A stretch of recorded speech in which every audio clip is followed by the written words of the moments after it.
times has Clay Guida, have we said, been a gatekeeper in a big-time spot against an up-and-coming prospect? This is no new thing.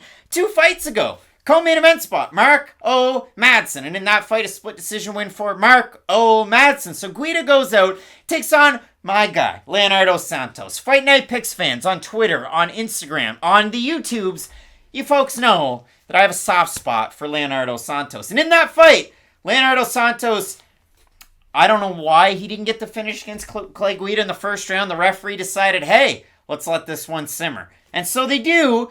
And Leonardo, unleashed his 40-year-old gas tank in the first round. And Guida comes back and looks great and submits a ginormous black belt in Santos in that fight. So a huge feather in the cap of the Carpenter to come into this fight and take on Claudio Puelles. Now, Matt, I've had a lot to say about Puelles since he had that long hiatus before he fought Jourdain Levitt, before he came back and fought a guy like Marcos Mariano. So 10 months ago, he comes back, fights Jourdain Levitt, wins a decision. Entirely forgettable fight in that one. Then he comes out and fights Chris Gruetzemacher. And listen, I know in my analogies and in my stories, I can reach back in my memory bank and go, hey, well, Claudio Puelles was on The Ultimate Fighter Latin America Season 3, and he was able to get wins over Jose David Flores, over Pablo Sabari, over Marcelo Rojo by decision. But then, when the lights were brightest, when he was 19 years old, and he fought Martin Bravo, he did not win that season of The Ultimate Fighter at lightweight, okay? So then he goes out and he fights Philipe Silva. And you might go, okay, well, he won that fight by knee bar, and he beat Chris Gruetzemacher by knee bar, so he's a knee bar specialist. Yeah, okay, I'll give you that. Remember, though, that Philipe Silva beat the brakes off Claudio Puelles for the first round, the second round, until the third round when Puelles gets that knee bar. And Puelles' eye is mangled. It was an amazing performance. And then Puelles takes a bit of time off, fights Marcos Mariano, Anderson Silva's protege. I don't know if Steven Seagal had any bit in the development of Marcos Mariano, but I do know. It would have been better if he did. Mariano came into the UFC at 6-4. He left at 6-6, and Claudio Puelles was able to get a dominant decision win, like 30-25s out there for Puelles. Then his next time out, after a very long time away, he fights Jourdain Levitt, and I had to say in that fight, high crotch single leg is Claudio Puelles' best weapon. His striking offense and defense is not that good. He came out of a gym in the Fight Lab, Peru, not very known because, again, he is Peruvian. Beats Jourdain Levitt because both guys do the same thing. High crotch singles, weird striking. And then Puelles' last time out against Chris Gruetzemacher, it was finally like, okay, we're going to learn something. And he knee bars him, and it was very, very impressive. And for the last fight against Gruetzemacher, as well as this fight coming up here, training out of Sanford MMA, I think we're only going to get better wrestling takedowns out of Puelles, maybe not committed to that one high crotch single every time, and maybe a little bit more crispness in his hands, but he has a tough test against him because for Clay Guida, the guy's everywhere all at once, and he has good takedown defense. So this is an interesting matchup for both these guys. But Guida is a much lesser version of himself at 40 years old than he was even back at 35. And the Santos fight is a bit of an anomaly, but here's the thing. Santos himself is in his 40s. So that's one of those, okay, I might be an old man, but so are you, and my old man cardio is better than your old man cardio. And that is the thing about Clay Guida. Normally when fighters get older, their durability takes a big hit, and their cardio takes a big hit. Clay Guida, for the most part, is still a fairly durable fighter, I would say. He can't eat the same shots he used to, but he used to be in, blood and guts brawls every single time he was in there. Now he can still eat a shot and give a shot. You just don't really love it out of the 40-year-old. I still really like his cardio, though, and his overall work rate really is good, because Clay Guida, even at 40 years old, is always doing something. And that's a really important thing in MMA, because there's even good fighters in this sport who spend long minutes of inactivity, or just long periods within rounds of inactivity. Clay Guida has never had that issue throughout his career. That's a really nice thing, because that's something that is a big hurdle for guys to, get over, because they have to trust their own cardio. Clay Guida trusts his own cardio, and that's a very nice thing to see. This is an awful fight to break down, though, because I'm going to look dumb no matter what I say. I know for a fact Claudio Puelles is probably going to win by submission, but I can't pick him to win this fight. And I know that sounds like a really weird thing to say so early on in this breakdown, but okay.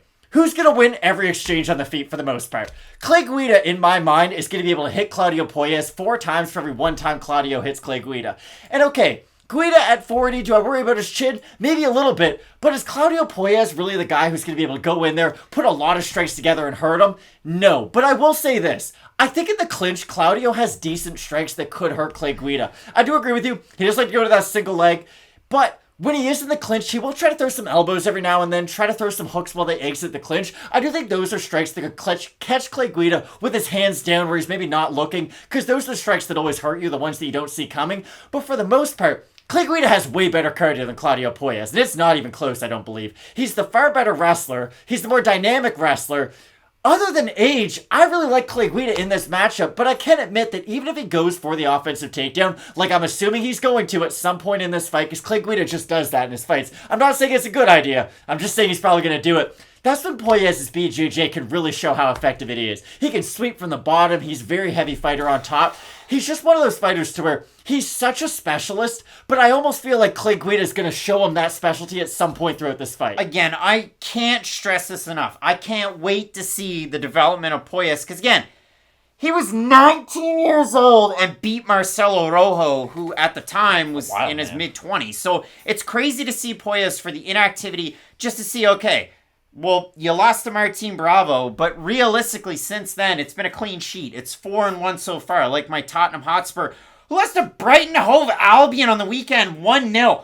What are we doing here, Tottenham? Any of that, man. Get it going.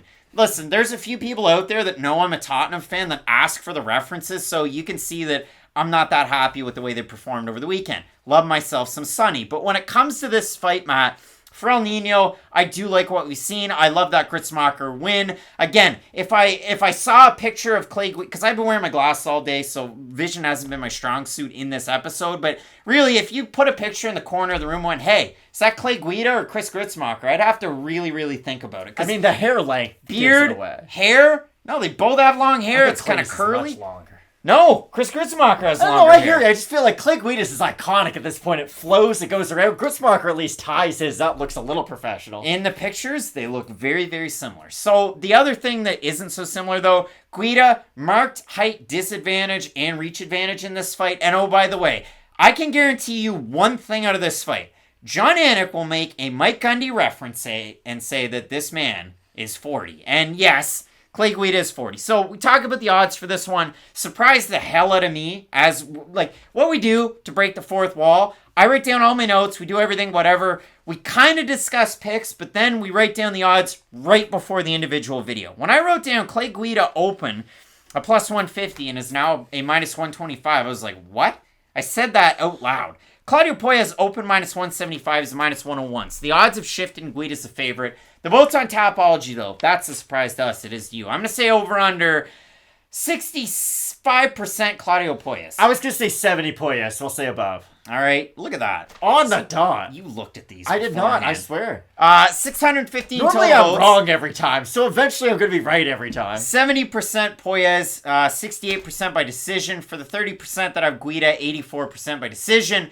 Matt, you already let the cat out of the bag, so... Not really, though. Here's the thing. I want to pick Clay Guida. This is an awful fight to break down, though, because I'm going to look dumb no matter what I say. I know for a fact Claudio Puelles is probably going to win by submission, but I can't pick him to win this fight. And I know that sounds like a really weird thing to say so early on in this breakdown, because Clay Guida in his prime is the exact fighter who gives Claudio Puelles a lot of issues. He has the great cardio. He's very hard to take down. He's very good at his defensive jiu-jitsu. But that is the problem. He's 40 years old at this point, and he had a lot of trouble against Leonardo Santos in the early going of their fight. You can't just get lost in his big comeback win, so against my better judgment, I am going to pick Claudio Puelles, because this is what I go back to a lot. MMA in the UFC is a lot more like boxing than I think we realize. And I think they want the younger guy who has a little bit more hype on a winning streak to beat the older 40-year-old who has a lot more hype behind him. So I'm going to pick Claudio Puelles, maybe against my better judgment, but this is one of those fights that I see as a total coin flip. Either the old guy puts on that classic vet performance and makes you believe that, okay, the Carpenter's back for one more, or Claudio Puelles is going to knee bar him and look ridiculous off his back. And I do think Claudio Puelles' jiu-jitsu is enough of an X factor to give him the win. Santos, long-rangey striker, knocked down Guida at the start, almost had him finished on the mat, and then ran out of gas. And I'm incredibly surprised that the referee let that one continue on. Puelles isn't snappy like that with his striking. Decent kicks, but again, very, very low output, poor striking defense. I like Clay Guida with the movement and the volume at 40 years old to get the win in this fight. Again, defensive wrestling is... Clay Guida on numbers on a stat page, 68% takedown defense. Consider how long Clay Guida's been in the UFC. And against great wrestlers. How many fights against great wrestlers as well. So for me, I like Clay Guida in this spot, but For Puelles, great submission ability, and to be able to have the Carney in your back pocket and Nick Lentz to coach you through some of these positions, I think that is paramount for Puelles. So, splitting the pick on this one, Matt going with Cruz Puelles. I'm going with Team Alpha Male Zone, Clay Guida to get the win. Let us know down below in the comments section who you have when you have a big-time main event coming up between Amanda Lemos and Jessica Andrade, power punchers at strawweight that you're not going to want to miss. Keep it locked in with Fight Night Picks. We always say, let's get into it.